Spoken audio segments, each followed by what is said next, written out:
Okay then, I'm going on the trip with my mom. You stay here, okay? I was shocked and couldn't say a word. But this is the prize I won in the contest, you know.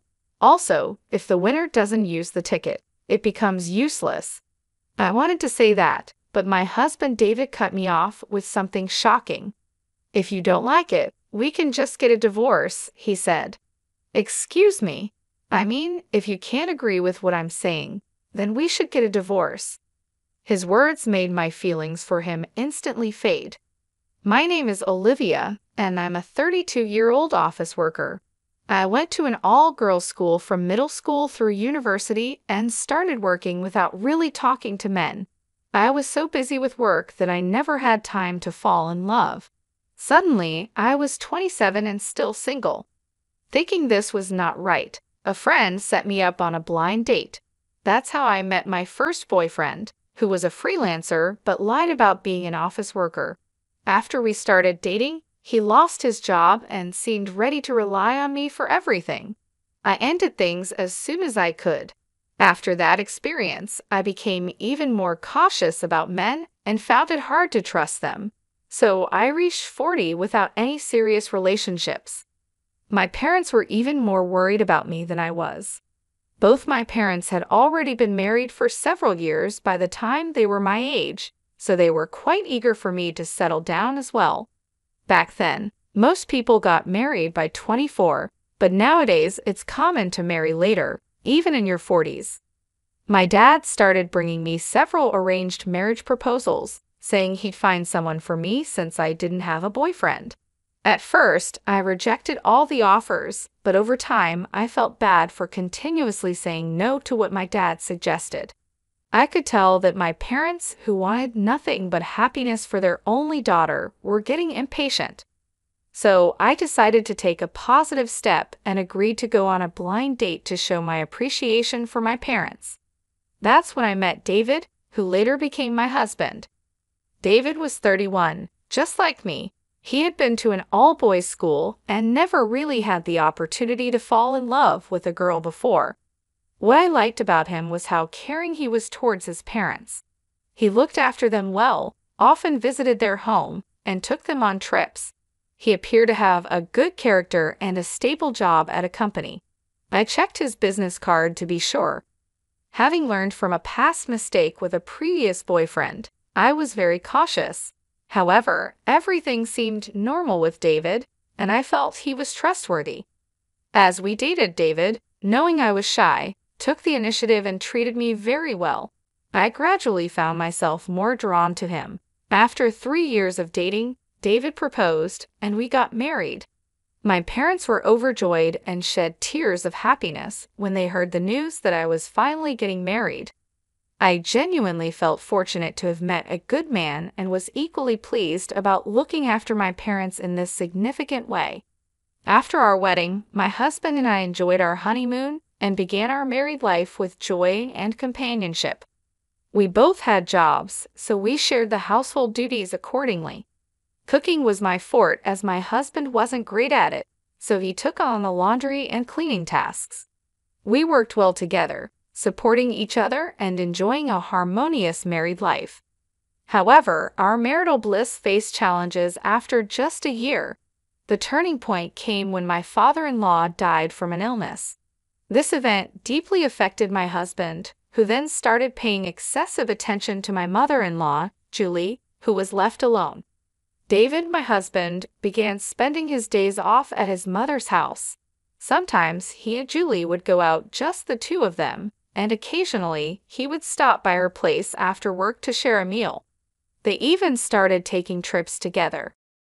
This situation made me feel deeply disrespected. It wasn't just about him caring for his mother, which I understood and respected, but the secrecy and the priority he gave her over our relationship hurt me. It seemed he had shifted from being family-oriented to becoming overly attached to his mother, a true mama's boy. Despite this, David appeared oblivious to the implications of his actions or how they affected our marriage. In an effort to maintain peace and hoping for a change, I decided to compromise and continue investing in our relationship. The idea of divorcing after only a year of marriage was upsetting, particularly considering how it would affect my parents. Moreover, I harbored hopes that starting a family might bring a new dynamic to our relationship, potentially shifting David's focus. The decision to not rush into a divorce was difficult, but I resolved to stick it out, pondering on the complexities of our relationship and the potential for change. I recently started a new hobby of entering contests to win prizes, which I found surprisingly enjoyable. I've been winning things like cosmetics and food by writing reviews and staying persistent. Then I won a big prize and won contest airline tickets to Fiji. I was so surprised that I read the email 3 times. I carefully checked to make sure it wasn't a scam. It didn't lead me to any strange websites or ask for my credit card information, so it was indeed a real win. I learned that I needed to contact the airline in advance to use the tickets. I wondered who to take with me. My husband had just gone to New Hampshire with Julie. I thought about asking my friends or my parents. Eventually, I decided to give the tickets to my parents so they could enjoy the trip. I went to my parents' house to tell them about it. It's been years since we traveled abroad. Are you sure about this? My dad asked. You won this, Olivia. It's okay, don't worry about it. I want to treat you guys this time, I said. They were happy, but then my dad noticed something in the ticket's conditions. This ticket is only valid for the person who won it and can't be transferred or sold, he read. What? Does that mean I can't give it to you both? I asked. Yeah, it seems so, he replied. Oh well, it can't be helped, my mom said. You won it, honey, so why don't you go with David? Since my parents suggested it, I decided to go with my husband. When I returned home from my parents' house that night, I found a woman's coat by the front door. It looked familiar, yes, it was Julie's coat. When I entered the living room, I saw Julie watching TV. Oh, Olivia, did you just get home? It's your day off? So what kept you out so late? She asked. Oh, I didn't know you were here, Julie, I replied. What are you implying? Is it wrong for me to visit my son's house? She said. No, it's not, I answered. Julie seemed nicer to me when my father-in-law was still alive. Since he passed, she has been very strict and cold towards me. What's this? What did you buy? Julie noticed the bag I was carrying. It's nothing, I said. Just show it to me, she demanded. Why? I asked. Just show it, she insisted, and then she snatched the bag from me. Fiji, are you just treating yourself? What are you doing with David's money?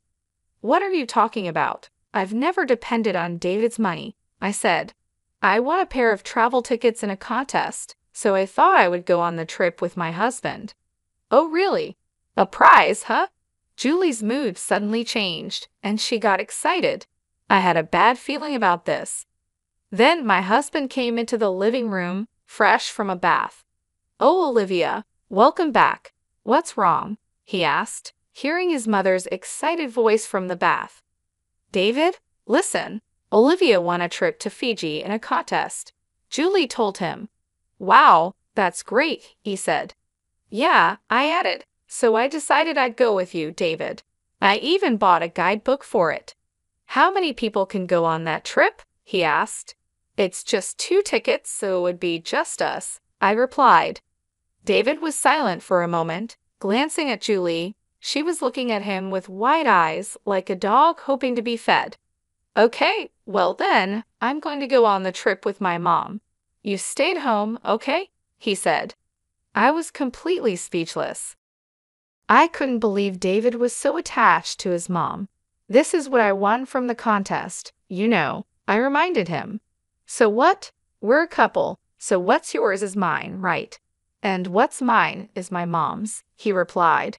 What kind of logic is that? I thought. No way. Besides, you and Julie just went on a trip a few weeks ago. That trip doesn't relate to this one. I paid for that, and it was within the country, he argued. I haven't been on an overseas trip in years. I'm so excited, Julie chimed in, already planning the trip. Hey, I didn't even agree that you two would be the ones going. Besides, the ticket would be invalid if I'm not there, I tried to say, but David cut me off with something shocking. If you don't like it, then we can just get a divorce, he said. Excuse me, I said, if you can't listen and follow what I say, then we'll get a divorce. I never thought he would say something like that. Instantly, my affection for him cooled. Do whatever you want, I told him. Why didn't you just say you were so selfish? Both David and Julie looked as if they had won a big fight. They took the guidebook from me and began to happily plan their trip. Meanwhile, I started thinking about what I would do after a divorce. Later, my husband asked me to contact the airline, so I did. I asked if I could give the tickets to my husband or relatives if I couldn't go. Sorry, but you're not allowed to give the tickets away, even to your family or relatives, the operator replied. Well, of course, I said, realizing this made sense. I then decided to decline the tickets I had won in the contest and hung up the phone. Afterwards, I told my husband about my decision. I called to remind you about the terms and conditions on the tickets, so please check the details. Then my husband scoffed and said, I don't need to read the terms and conditions, and left the tickets on the shelf. He probably never thought those tickets could be invalid. I told my parents about this incident. I asked them for help because I planned to move out on the day David and Julie went on their trip. My father was shocked when he heard what happened. He had suggested the arranged marriage with David, so he felt responsible. It's not your fault, Dad. He only recently started showing his true colors, I reassured him, trying to make him feel better. On the day of the trip, David was in a great mood and getting ready to leave. Well, I'm off then. Take care of the house while I'm gone, he said with a big grin. Yeah, have fun, I replied with a big smile, surprising him. As soon as he left, my parents arrived to help me move. They loaded my belongings into the car, and we drove to the new apartment I had found near my office. I had started looking for a new place as soon as I got fed up with my husband. 5 hours later, my husband called me. Hello. Hey, what's going on? They said our airline tickets are invalid. Yes, that's correct. If the winner doesn't go, the tickets are invalid. I didn't hear anything about that. I told you, didn't I? I told you to check the terms and conditions. It's all written right there. You've got to be kidding me. I wouldn't even read that. Well, that's your fault for not reading it. It's like someone who gets sued and says they didn't know anything about the law. What am I supposed to do now? I already got a hotel in Fiji. They told me I'd have to pay for our own ticket fees. Like I said, it's none of my business anymore. You and Julie should just take care of it. I said that and hung up the phone. 20 minutes later, my husband called again. What now? Hey, why can't I pay with your card? Huh? My card? What do you mean? I panicked and checked the drawers, only to find that my card, which I had been using as a backup, was gone. You took the card without my permission. I was only borrowing it for a little while, but I was told by the airline staff that I can't use this card. What the hell is going on? Are you stupid? If you're not the owner of the card, you can't use it. But on the internet? Huh, internet? Oh no. And he hung up the phone. No way. I immediately checked my credit card statement for the card I used as a backup and saw charges I didn't recognize. I remembered my husband had been buying a lot of clothes and other things recently. He must have used my card without my permission. I quickly blocked the card and took a screenshot of the statement history. With this evidence, I planned to confront him later. A few days after his trip to Fiji, my husband called. Hey, what is the meaning of this? I don't see any of your stuff and belongings in our house anymore. And you left divorce papers on the table. What the hell are you thinking? Well, I can't go on living with a mama's boy who prioritizes his mother over his wife and turns into a thief using my credit card without permission. What? If you won't sign the divorce papers, then let's fight in court. Court? Oh, are you in trouble? If people at work find out about this. I see. Then I'll request my divorce through my lawyer, so you better quietly agree to the request." "No way." My husband reluctantly agreed to the divorce. He accepted on the condition that there would be no division of property, and he would also pay for the credit card bills he racked up without my permission. But my revenge doesn't end there. I decided not to talk about what had happened, but I wasn't sure what my father, who had arranged the marriage, would do or say. Soon my ex-husband called me. "Hey, this is not what we agreed on. Everyone at work knows about what happened.